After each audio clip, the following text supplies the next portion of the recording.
So why did I stop paying for TradingView? Why do I now use the free version of TradingView? And why is it much better than any plan or any kind of subscription or anything like that? First and foremost, you come to realize that the only thing you really need, okay, is just pure price action. You don't need indicators. Most of you should already know this. You don't need indicators. You don't need multiple charts on your screen at the same time. You don't need any of that. A lot of people I talk to who maybe aren't from the trading world, they ask me how many screens I have. And I told them, like, it's literally just only my laptop at any given moment. Although it did, it used to be different. And you did used to have a screen and so on and so forth. And I did actually used to be on the most expensive plan on TradingView as well, which is kind of why I wanted to make this video. I've been on both sides. I've been on the most expensive. I think it was about £70 a month. I had access to about the 30-second time frame, 15-second, 5-second, 1-second time frame. It was crazy. And I was trying to use these time frames, by the way, guys. Like, I actually was trying to execute on these time frames, thinking that that's realistic for quite a while, more than I'd probably like to admit. And I think I recently stopped paying for TradingView. I'm not sure how I actually got to the point where I stopped paying. But I think it was either time I had cancelled. Yeah, that's the one. I had cancelled my subscription because I wasn't active. I wasn't trading for a while I was doing my degree. When it came time to get it back, I believe it was, I was just a bit like, why am I doing this? I don't need any of this actually. The only annoying thing, the only reason why I potentially was gonna get a payment, not a payment, but a subscription on TradingView, is to get rid of the ad that pops up every now and then. But I guess that's not really a good enough reason, right? So let's talk about that. Of course, when I started trading, I just got the basic plan, the basic subscription, whatever that was, that allowed me to have multiple charts and this. I thought I needed it. This is the thing, guys. I thought I needed it.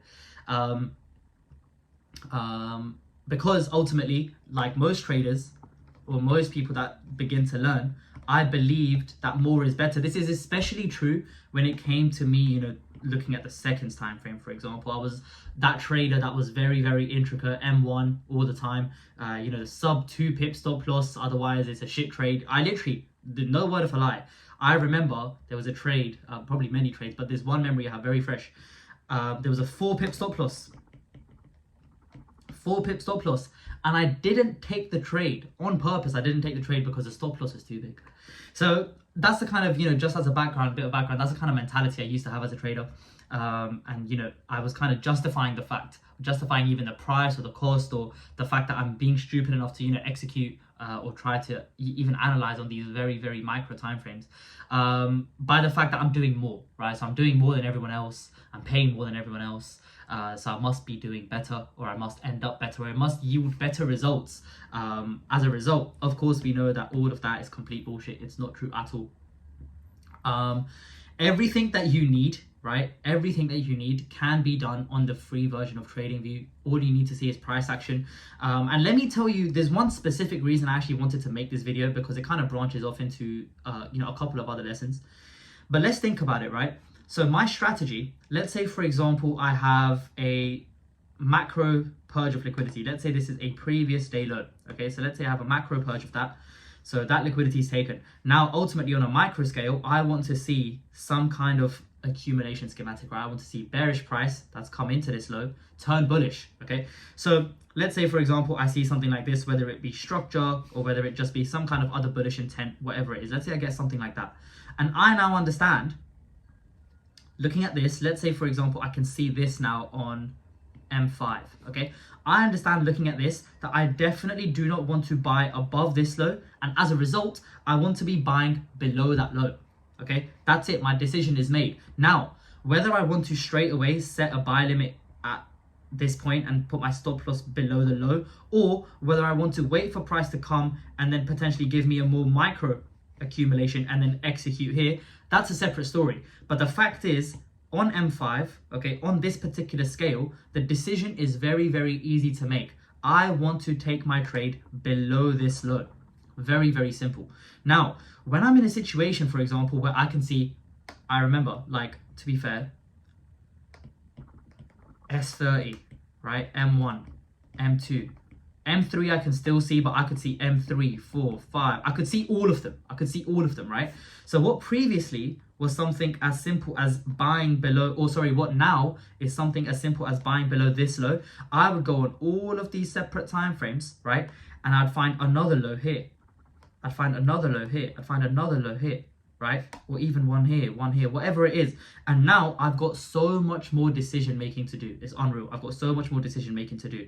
Yes, I could, you know, for whatever reason, stick to this one. But the fact is, it's not as easy as that, right? I've got multiple decisions or multiple thought processes to actually end up allowing me to stick to one particular low, okay? And ultimately, you come to realize when it comes to longevity in the charts, right? When it comes to longevity as a trader, the less decision making you really have to do when it comes to things like this, the better it is. You know what I'm trying to say? Like at this point in time, you got to realize overall narrative is in play. Previous day low has been taken. I've got my bullish intent locally speaking, but I've also got my bullish intent, you know, hopefully in the form of like an Asia high or a previous day high, something else. My buy narrative is very, very strong. At this point, you just need to keep it as simple as possible, right? This is not as simple as possible, right? So that's another reason, or that's like one of the main reasons I wanted to make this video, is to clarify that the less decision making you have to make when it comes to actually executing your trade, the better it is, okay? The better it is. The less losses you're going to take, the easier it's going to be on your mindset, just generally speaking as well. And so yeah, cool. Now, moving on, there's something else I wanted to discuss. Now, I was thinking, should I make a separate video about this? I was thinking, you know, should I just find a way to kind of segue into it? I don't think I've done the best job of finding a way of segueing into it, but this is something I want to discuss, right? Now, this is something that I came across when I was still at uni. I was still doing my degree. So for those of you who don't know, I studied English literature. I studied at the University of Warwick. I graduated literally just a year ago yesterday. And I absolutely hated it. If I'm being completely honest with you, I hated it. I did it only because English was a strong subject for me academically. I wouldn't have had to do too much work to actually get a good grade. And you know, for parents and so on and so forth, usual stuff. I did not actually want to be there at all. However, uni itself was great, just a degree I didn't want to do. So it came to a point of time where, you know, I did have to knuckle down. I did have to take it a bit more serious than I maybe was before, only because this was my final shot at my degree. You know, you don't get to do a degree again. You know, you can trade again. You know, you can open another account again, whatever it is, but you cannot get another degree again. That was my main kind of thought process or justification behind continuing my degree, or actually maybe putting trading to the backseat and then going ahead with my degree. So at the time, when I decided to take that step and, you know, let's actually take this a bit more seriously, I've got essays to write, I've got high quality essays that I need to be writing, you know, I've got dissertations that I need to be doing, I've got high quality academic resources that I need to be dissecting, analyzing and understanding, interpreting, having my opinions. I need to get involved with this, you know, I need to get involved with this. My natural talent will not really get me anywhere, you know, it won't get me anywhere. So I was watching this video, it was an Oxford lecturer, and yeah, it would have been something along the lines of how to write a good essay, or anything like that, something along those lines, right? And I stopped watching it after about 5 minutes because I literally got everything I needed in those first 5 minutes because of something that this lecturer said. Okay, immersion.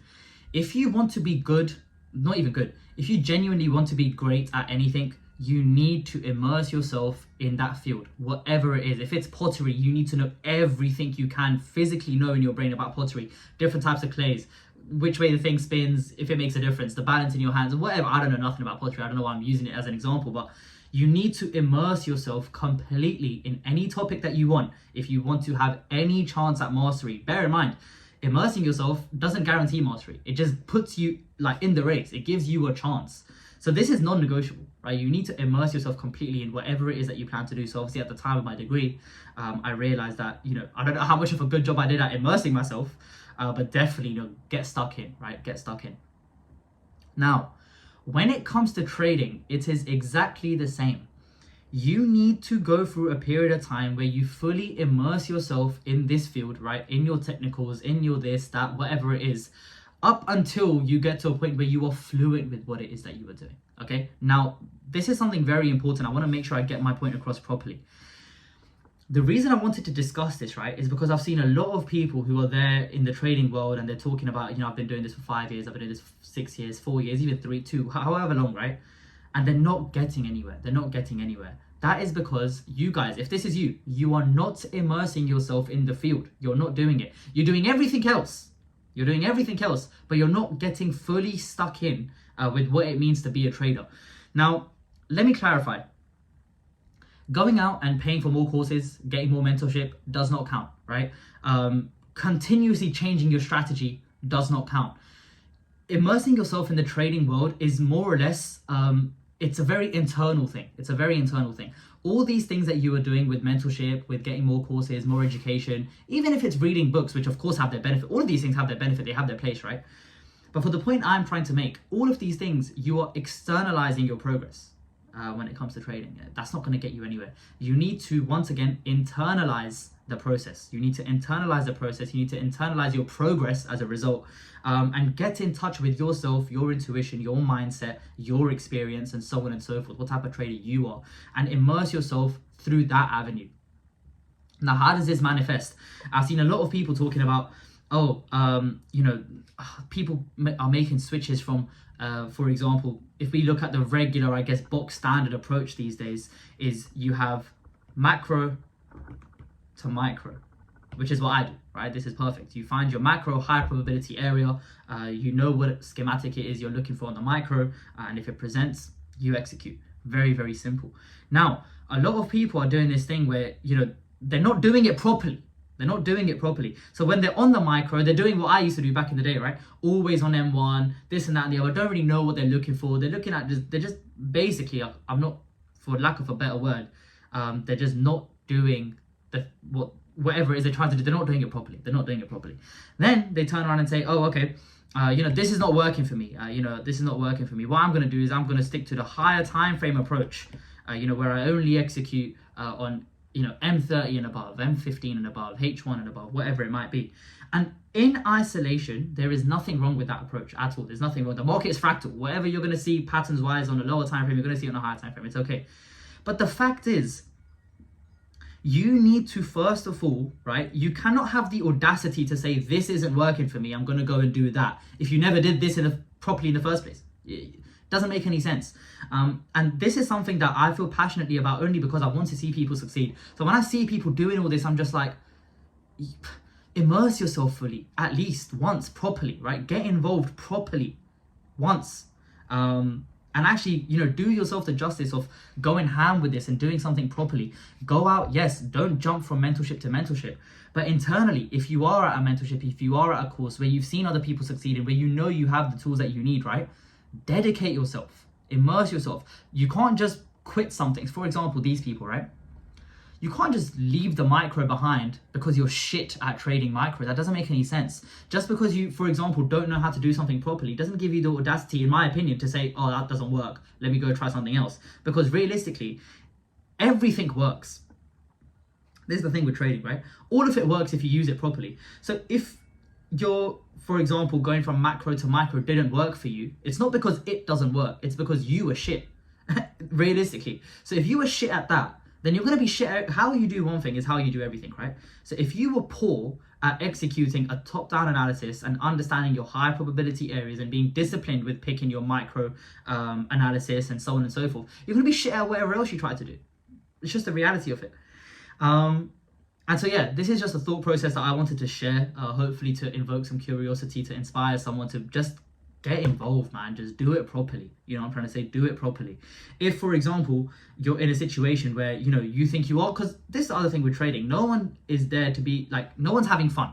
When you're learning how to trade, yes, you're having fun when you visualize where it can take you. Yes, you might be having fun when certain things are going your way and you're picking up little nuggets here and there, but you're not having fun overall. You're losing consistently, right? And nothing really seems to be working long term. It's not a fun place to be. So I have no doubt in my mind that the majority of people watching this, that this might relate to, you are trying your best and you are doing what you think you can. But also there needs to be a certain level of critiquing that needs to be taking place every step of the way, or at least at regular intervals across the way.